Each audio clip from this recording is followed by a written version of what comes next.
So now what are we going to do? Now we're going to repeat. Let's take all these people with age less than 30 and let's consider every possible way to split them up. For example, maybe they're going to be split up into males and females. Okay. Why did we choose that split? Because for people with age less than 30, the best way to create two groups with very different average numbers of months lived is male versus female. Over here, maybe it's not male versus female. In fact, it could even be age again. Maybe it's age less than 50 and age greater than or equal to 50. Okay. All right. You could see that I could repeat this process. I could keep on looking at each node and splitting up the people who ended up in that node based on every possible binary decision to end up with different average numbers of months lived, until at the end of each line, at the end of each branch, I had only one person. So we have to have some kind of stopping rule, and different computer algorithms will use different stopping rules.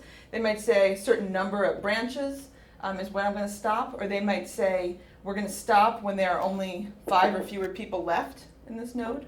Okay? Suppose we were doing that, stopping with 5 or fewer people left. Okay? We might find that when we say age less than 30 and males, we end up with 4 people, and their average number of months lived is 6, so I'll write 6 months. We might find that for age less than 30, female, we have 3 people. Okay, maybe they're going to live on average for 10 months. We might find that for people with age greater than or equal to 30 but less than 50, maybe we have 5 people. Okay, maybe they live on average 2 months. Okay. Maybe for age greater than or equal to 50, so not only greater than or equal to 30, but also greater than or equal to 50, maybe there we discover that we actually have 15 data points. And so then we can even make another split. Right? Maybe we want to say high blood pressure and low blood pressure and get 2 more of these. Okay. And then what might we get there? Maybe there would be 4 people here who are going to live an average of 3 months. Right? And maybe there are 5 people here who are going to live an average of, I don't know, let's say 7 months. Okay? Okay. This is a regression tree. What was the point of this? Well, now, if you give me a person who was not in this original data set, and you say, could you please predict how long that person's going to live?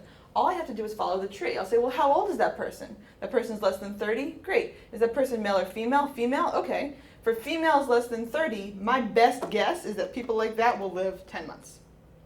That's the idea. Okay. I didn't have to assume that anything followed a line. I didn't have to assume anything about variances being equal. I didn't have to calculate p-values and make arbitrary decisions about what went in my model based on whether p-values are above or below a particular cutoff. I did have to make some decisions.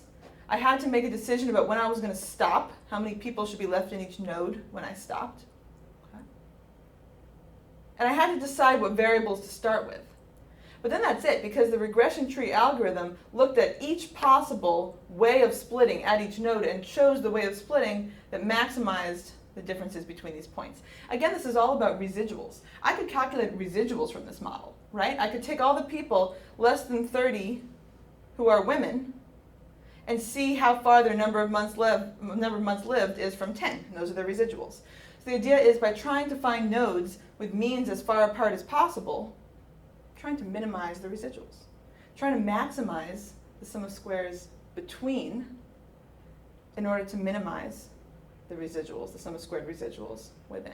That's the idea. That's a regression tree.